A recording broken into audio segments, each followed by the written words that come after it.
Et vous avez amené avec vous un petit bonnet. Alors c'est quoi ce petit bonnet Alors, le petit bonnet, c'est le dispositif qui permet d'enregistrer l'EEG. Habituellement, l'EEG, c'est l'électroencéphalogramme, hein. C'est l'examen qui permet d'enregistrer l'activité électrique du cerveau, qui est standardisé selon un système qu'on appelle le système 10-20. Donc ce bonnet fixe les électrodes et il est mis sur la tête. Alors ça marche comment très concrètement? Expliquez-nous ce bonnet. Ce bonnet, il Faut que je le mette sur ma tête, c'est ça? On peut le faire. Vraiment? Oui, voilà. Bon, alors déjà c'est mal parti. Voilà. Hop. J'ai peur de ce que vous allez détecter dans ma tête, pour être très honnête avec vous. De ce qui va vibrer ou ne pas vibrer. Est-ce que l'encéphalogramme est plat ou est-ce qu'il reflète encore quelque chose? Bon, à cette heure-ci de la journée, c'est possible. Alors on le met simplement sur sa tête et ensuite...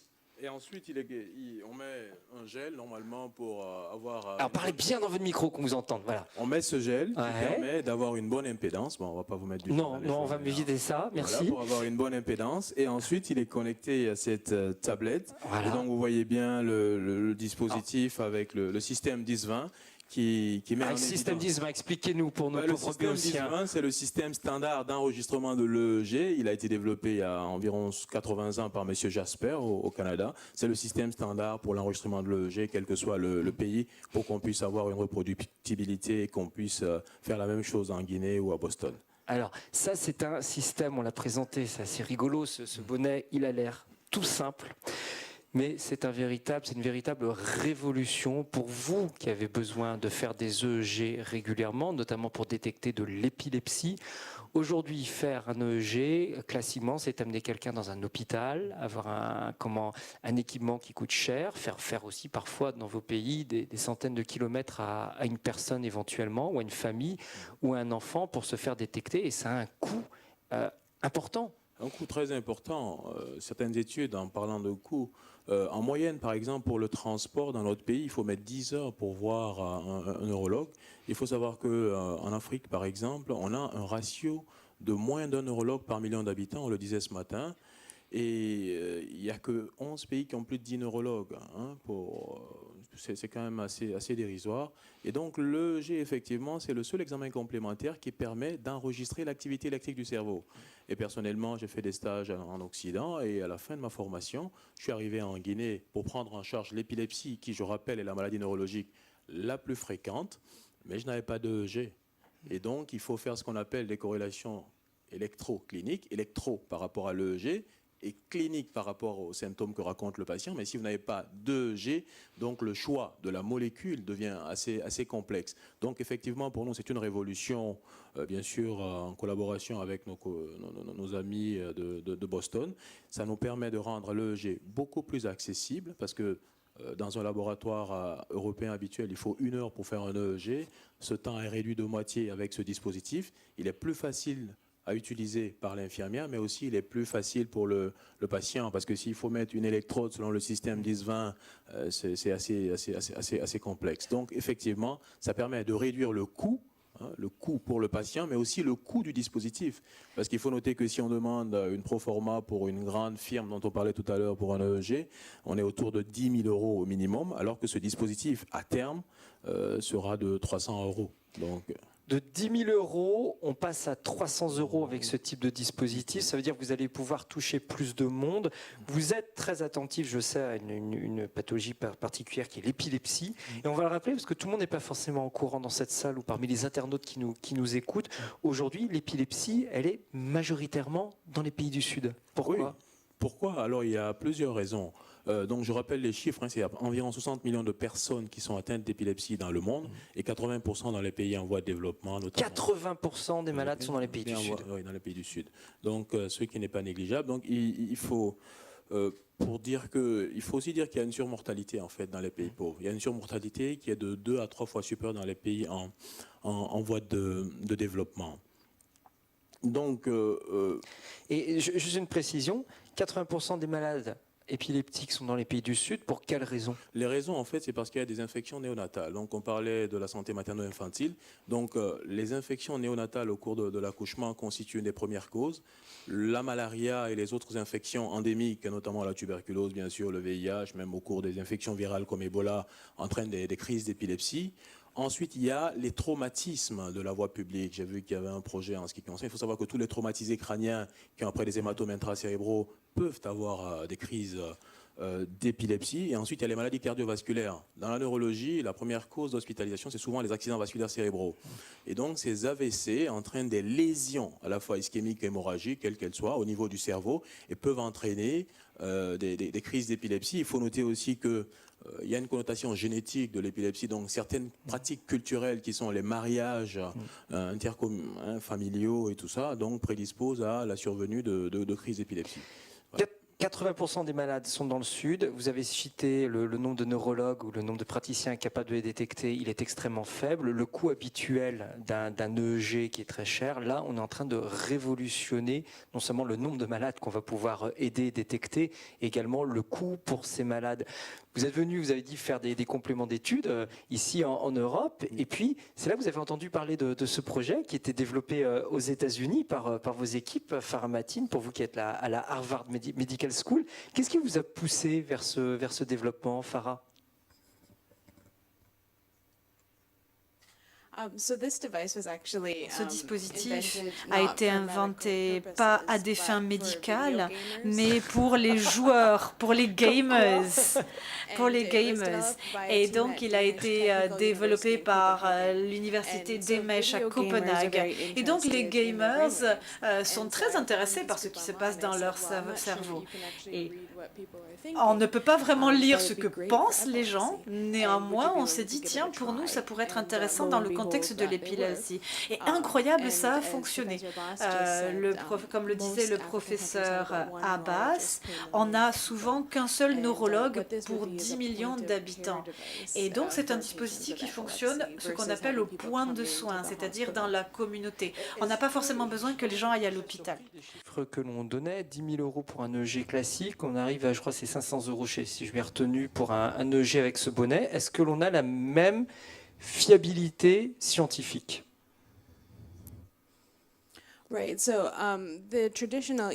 Les EEG ont 32 électrodes. On a 32 électrodes sur le cerveau qui vont donc faire un suivi de vos ondes cérébrales. Ce dispositif en a moins. Il y en a 13, donc on a moins de sensibilité.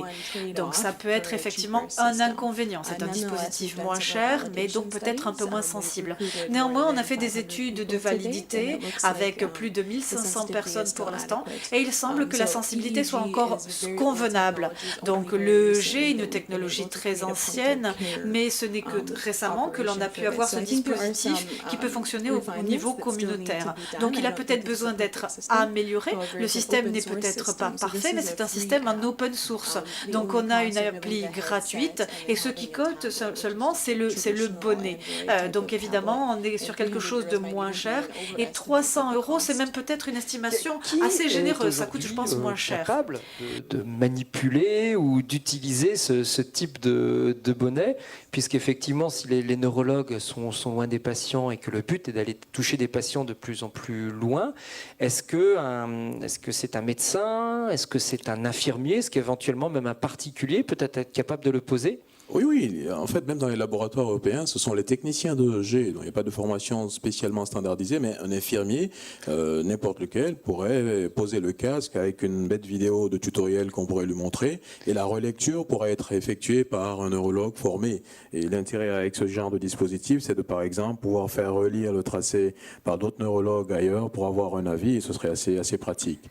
On n'est pas sans dire que dans nos pays, nous avons des difficultés d'alimentation en termes d'électricité. Et donc, le fait d'avoir ce genre de dispositif permet d'éviter ces problèmes. Mais ça donne aussi d'autres idées. L'épilepsie, c'est une maladie chronique du cerveau. Et donc, la question de l'adhérence thérapeutique dont on parlait avec la tuberculose est aussi posée. Ce sont les futures directions. La question de la mort cérébrale dans un pays comme le mien n'est pas abordée. Donc, les patients sont en réanimation. Il n'y a pas de sécu sociale. On demande aux gens de payer pour réanimer des patients qui parfois sont en mort cérébrale. Et donc, ce dispositif, à la longue, pourrait, par exemple, dans des services de réanimation, on en discutait hier, pourrait permettre de dire, écoutez, là, il y a un EEG qui est plat, donc il s'agit d'une mort cérébrale et donc plus besoin de continuer une réanimation invasive qui, in fine, ne servirait à rien.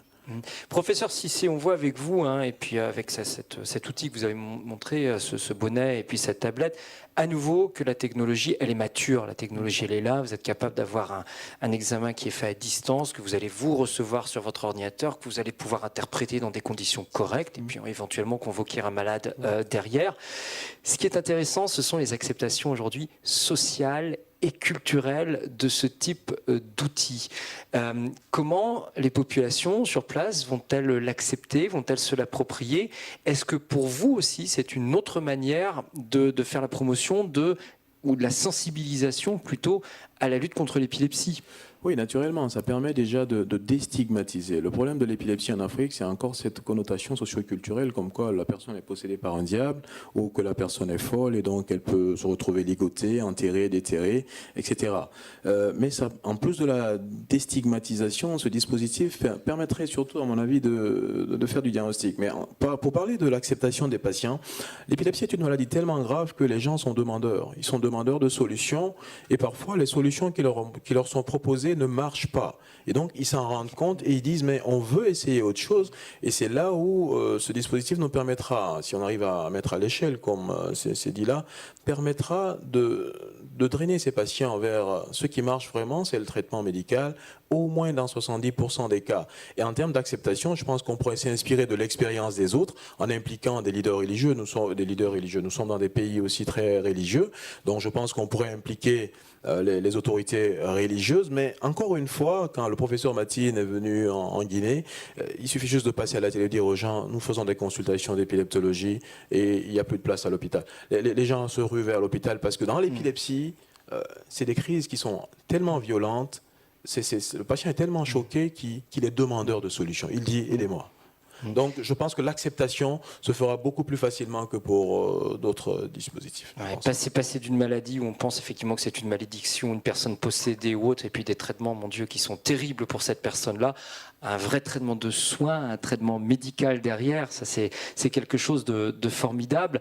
Dans ce cadre, qu'est-ce que vous apporte la coopération avec une université américaine? Est-ce que ça apporte un plus? Est-ce que ça vous donne plus de crédibilité à cet objet et à ce projet? Je pense que vous avez mis le doigt sur le mot, c'est la crédibilité. Parce que souvent en Afrique, quand même, il faut dire que quand il y a des experts internationaux qui arrivent, ça crédibilise. Donc on n'en a pas manqué de le faire. On a un tampon, paf, fait par des Américains, c'est bien. Voilà. On a une Américaine qui vient parler d'épilepsie et on dit aux gens, ce n'est pas le diable. C'est tout simplement une maladie du cerveau et les molécules disponibles en Guinée permettent aujourd'hui de faire un traitement. Donc ça permet de crédibiliser ce que nous faisons en neurologie dans l'épilepsie aujourd'hui, mais en dehors de l'épilepsie, parce qu'il faut dire que l'Afrique fait face à une transition épidémiologique avec une fréquence plus élevée des maladies cardiovasculaires. Et donc, on a besoin que les pathologies neurologiques soient plus acceptées et que les gens se rendent compte que le traitement médical, à mon avis, est un meilleur choix que ce qui est proposé par beaucoup de tradipraticiens. Toute dernière question qui fait le lien avec la thématique globale de cette journée. On voit bien que côté technologique, ça marche. On a dit ce matin, il faut aussi que les patients soient demandeurs. Ben là, vous nous dites, les patients sont demandeurs sur place. Et dernière personne autour de la table, ce sont les gouvernements, les politiques. Est-ce que là, vous avez la sensibilisation et la capacité à faire vraiment émerger ce projet dans votre pays? Alors, je pense que 100% des gagnants du loto ont joué. Il faut qu'on essaye. Il y a un grand problème, bien sûr, en Afrique, hein, avec la gouvernance. Mais nous devons être positifs. Je pense que nous devons être positifs. Les patients sont demandeurs. Il y a des bonnes volontés. Il y a des fondations locales. On devrait essayer. On n'a pas vraiment essayé, mais on devrait. Mais oui, la gouvernance est un réel problème. Alors, est-ce que nous avons une influence là-dessus?